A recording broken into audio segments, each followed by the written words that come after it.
Buenas noches, mi nombre es Nicole Gutiérrez y hoy les voy a hablar acerca del gen FOXP2. Gen FOXP2 está relacionado totalmente con el lenguaje humano y su mutación se correlaciona con determinados trastornos específicos del lenguaje. El nombre del gen que produce una proteína reguladora de otros genes, dando un papel sumamente importante en el desarrollo del cuerpo. Es miembro del grupo 2 del subgrupo P de dicha familia genética. Está localizado exactamente en el brazo largo del cromosoma 7 del cariotipo humano y contiene alrededor de 70 genes. Este gen FOXP2 es el encargado de sintetizar una proteína llamada factor de transcripción que se une a otras regiones del ADN y genes interruptores de encendido y apagado de la información genética. Esta proteína forma dímeros consigo misma. ¿Para qué? Para poder unirse a segmentos de nucleótidos situados en la región promotora de un conjunto específico de genes que actúan como ADN diana. Es decir, como el producto del gen FOXP2 regula a la expresión de otros genes, su mutación afecta al destino y diferenciación de varios tejidos, provocando así los denominados trastornos en su desarrollo normal. Uno de los 2.500 unidades de ADN que compone este gen FOXP2 está mutado. Modificación espontánea, ¿verdad? Ya.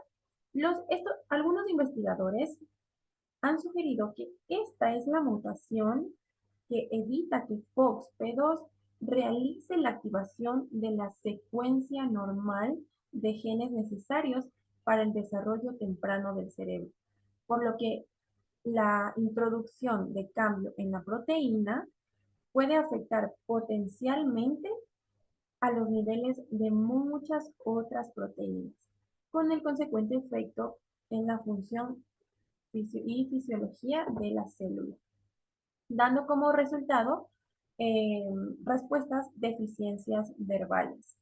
¿A qué me refiero yo con deficiencias verbales? Receptivos, expresivos y mixtos. Receptivos, incapacidad para comprender, dificultad para expresar sus pensamientos y incapacidad para hablar y entender correctamente. Ahora, hablando de la estructura proteica, está formada, bueno, incluye dos dominios funcionales. Tiene varios dominios, pero estos dos son los más importantes. Dominio de unión del ADN. Como está señalado en la imagen, permite a FOXP2 unirse a secuencias específicas del ADN para regular la expresión de otros genes. Y también tenemos al dominio de oligomerización, que facilita la formación de homodímeros y heterodímeros, lo que es crucial para su actividad reguladora. Ahora, FOX2 FOXP2 tiene una estructura tridimensional que se pliega en una forma que le permite interactuar eficientemente con otras proteínas y elementos, claro, del ADN. Esta forma de la proteína está influenciada por la interacción de los diferentes dominios ya mencionados, lo que permite realizar funciones específicas en el desarrollo del sistema nervioso y el lenguaje. Entonces, ¿dónde se va a expresar? ¿Cuál es la localización de su expresión? Se expresa predominantemente en áreas del cerebro, involucradas en dónde? En el lenguaje y en la comunicación, como en la corteza y algunos ganglios basales. Pero principalmente, y lo más importante para destacar, es en el área de Broca, ubicado en el hemisferio cerebral izquierdo, parte posterior del lóbulo frontal, cerca del surco lateral. Ahora sí, ahora bien, vamos a la replicación del gen FOXP2. Se refiere al proceso mediante el cual se copia la secuencia de nucleótidos de este gen para generar nuevas moléculas de ADN, que sería el gen FOXP2. Bueno, este proceso o esta estructura del gen consiste en varios exones. Exones, regiones codificantes, y claro, los intrones, que son regiones no codificantes, que se transcriben y se procesan para producir un ARN mensajero, que finalmente este ARN mensajero se va a traducir en la proteína FOXP2. Empezamos con el inicio de la replicación. Para empezar, necesitamos a una enzima especial. ¿Cuál es? La helicasa. Helicasa está encargada del desenrollamiento de la doble hélice de ADN en las regiones de FOXP2, separando las dos cadenas de los nucleótidos y creando una burbuja de replicación.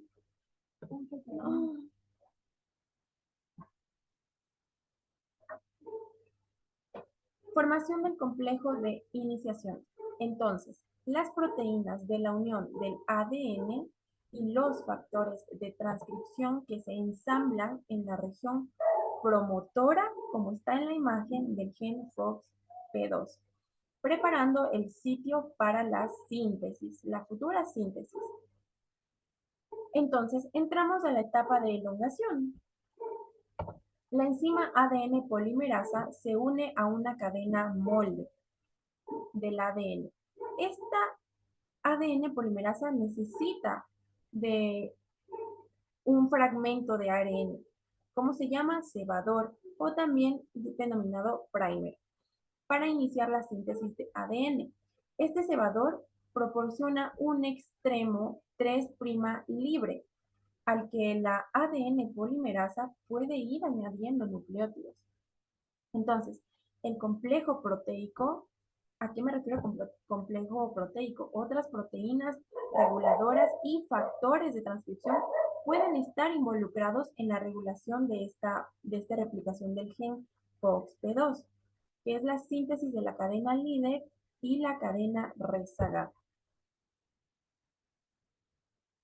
Ahora bien, la cadena líder se sintetiza de manera continua. Como ya sabemos, la cadena rezagada se sintetiza en fragmentos cortos, que son denominados fragmentos de ocasal, debido a la dirección antiparalela del ADN, que requiere que la síntesis se realice de manera descontinua.